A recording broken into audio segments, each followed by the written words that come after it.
China is in a cage geographically. And if you want to understand why the country behaves the way it does on the global stage, you have to understand that it has some of the most intense geopolitical challenges of any country in the world. The world's second most populous and powerful country borders 14 other countries on land, almost all of whom it has border disputes with. It also has border disputes with at least 5 other countries in the water. Add to this the world's most dramatic terrain, some of the most stressed natural resources, and frankly, a political regime that's dependent on manufacturing outside enemies, and you have the recipe for one of the most fascinating and trepidatious geopolitical situations in history. In my last video, we left off talking about all of China's blessings, the fertile North China Plain, its prosperous coastal trading hubs, and its extreme isolation from other global powers. For every blessing China has, though, it has a curse to overcome as well. To start, if you travel upriver from the country's wealthy coastal cities, you'll eventually reach the Tibet Autonomous Region. This is China's real Great Wall. Known as the roof of the world, this culturally distinct region is the highest altitude place on Earth and has periodically been claimed by China over the course of its millennia-long history. It's in this extremely dry and sparsely populated region that China's contested border with the world's most populous country, India, can be found.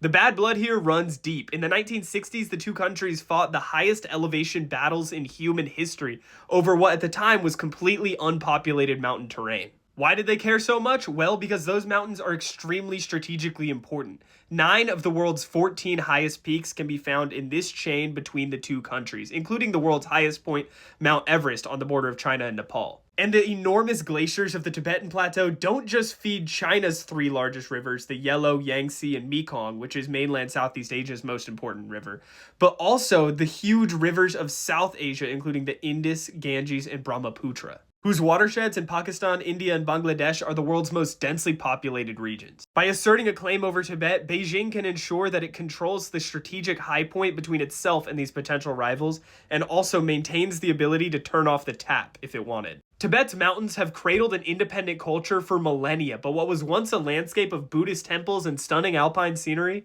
has seen billions of dollars of railroads, dams, and new towns being built to assert Beijing's claim over the independent region. China's western woes do not end in Tibet, though, and if you travel north, you'll enter another sparse, mountainous, and culturally distinct region, Xinjiang. One of the world's largest subdivisions, Xinjiang is a sixth of China's area, more than twice the size of Texas. The province is 90% occupied by China's largest and driest desert, and is no slouch when it comes to mountains either, having the world's second highest mountain, K2, on the disputed border with Pakistan. Most famously, though, Xinjiang is majority occupied by a native Turkic Muslim group known as the Uyghurs. If you've paid attention to the news in recent years, I don't have to tell you what's happened here. China is accused of imprisoning and re-educating potentially millions of Uyghur Muslims to enforce compliance with the regime in Beijing. The Uyghurs are closely related to other Turkic groups, including in bordering countries like Afghanistan, Tajikistan, Kyrgyzstan, Kazakhstan, and Russia, and their mass imprisonment is likely partially motivated by fears of Turkic nationalism on China's western border. Tibet and Xinjiang combined are about a third of China's area and yet are less than 5% of its population.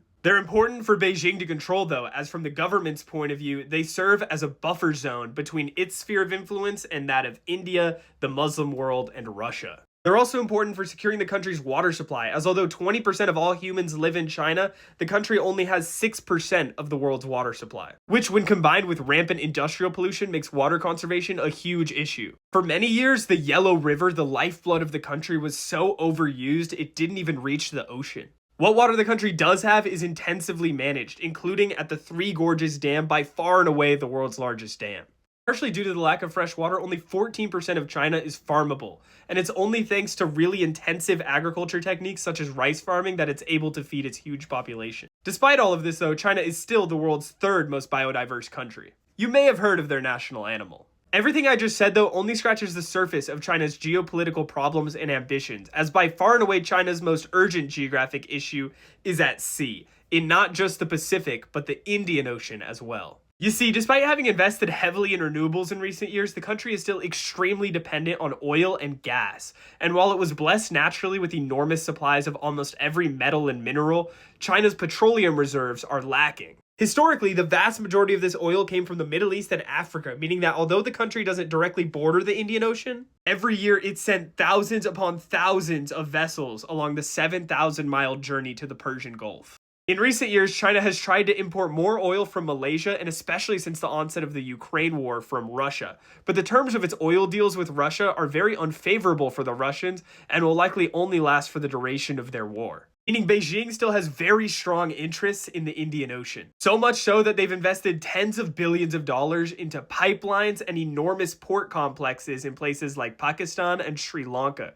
They also built their first overseas military base in Djibouti on the Horn of Africa. All to make sure that they can keep the oil flowing, which isn't easy for them, as they're hemmed in by not one, not three, but 5 island chains controlled by hostile powers, with American, British, and Indian military bases bristling throughout, something that I'm going to talk about in the next video. China has some of the most fascinating geopolitics of any country in the world, and I think it's important to understand not just due to the growing importance of the country, but also because it can serve as a case study to help us understand geopolitics everywhere.